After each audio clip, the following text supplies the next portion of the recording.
হ্যাঁ, শুরু। আসসালামু আলাইকুম। ওয়ালাইকুম আসসালাম শাহিন ভাই, রহমতুল্লাহ। আমি আমার পরিচয়টা দেই। আমি Mohammad Shariful Islam, PMS seeds and agro limited থেকে আসছি।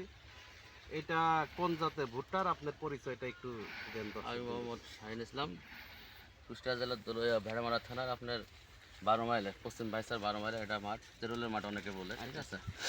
আর আপনার কোম্পানির পিএমএস সিড কোম্পানির আপনার রাজকুমার 1255 জাত নিয়ে এসে আমি লাগাইছিলাম। আচ্ছা, এখন আপনি তো যেহেতু চাষ করেন গতানুগতিক, আশেপাশে আরও দু একটা জমি আছে বিভিন্ন কোম্পানির, সেক্ষেত্রে আপনার অন্য কোম্পানির জমি এবং আপনার জমি দেখে কেমন মনে হচ্ছে, এবং ওই ভুট্টা আর আপনার ভুট্টা একসাথে কিনা, বা ওটা আগে বা পরে, এটা একটু বিশ্লেষণ যদি বলতেন আর কি।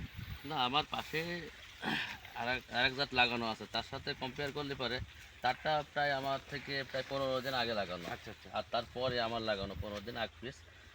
তাতে কম্পেয়ার করে আমি দেখলাম তার জাতের তুলনায় আমার জাতের যে মৌসা দেখলাম, মাপ করলাম, আকাশ পাতাল তফাৎ আর কি। আচ্ছা, তাতে আকাশ পাতাল কোনটা ভালো, আপনারটাই ভালো না ওই না, অন্য জাতের? আমারটা 100% রাজকুমার 1255 এই জাতটাই 100% ভালো।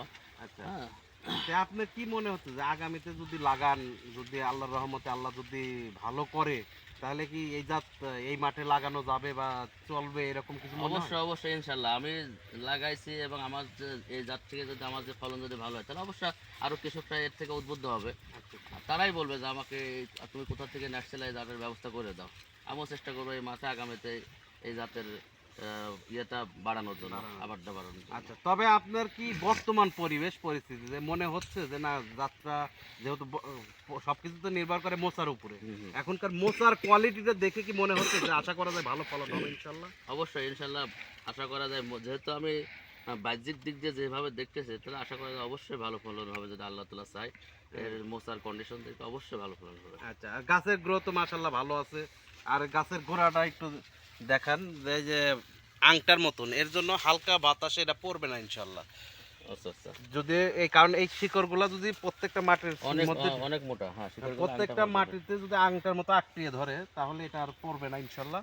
কিন্তু এর জন্য আর আপনার জমিতে এখন কিন্তু পর্যাপ্ত সেচের ব্যবস্থা রাখতে হবে। তবে ওয়েদারটা দেখে একটু সেচ দেন। আজকাল আবার বৃষ্টি হলে আপনি বৃষ্টি সেচও হওয়ার দিয়ে দিলেন, আবার বৃষ্টি হওয়ার বৃষ্টি, সম্ভাবনাও হ্যাঁ আছে, বৃষ্টিও হইলো, হ্যাঁ। তাহলে একটু প্রবলেম। তো ঠিক আছে শাহিন ভাই, দোয়া রাখবেন, আমরাও দোয়া করবো ইনশাল্লাহ আপনার মাঠে যেন একটা ছোট করে একটা অনুষ্ঠান করতে পারি এবং 10 জন ইনশাল্লাহ কৃষককেও ইনশাল্লাহ। দেখাইতে পারি। আর আপনি একটু পরিচর্যা করেন, ইনশাল্লাহ ভালো কিছু হবে।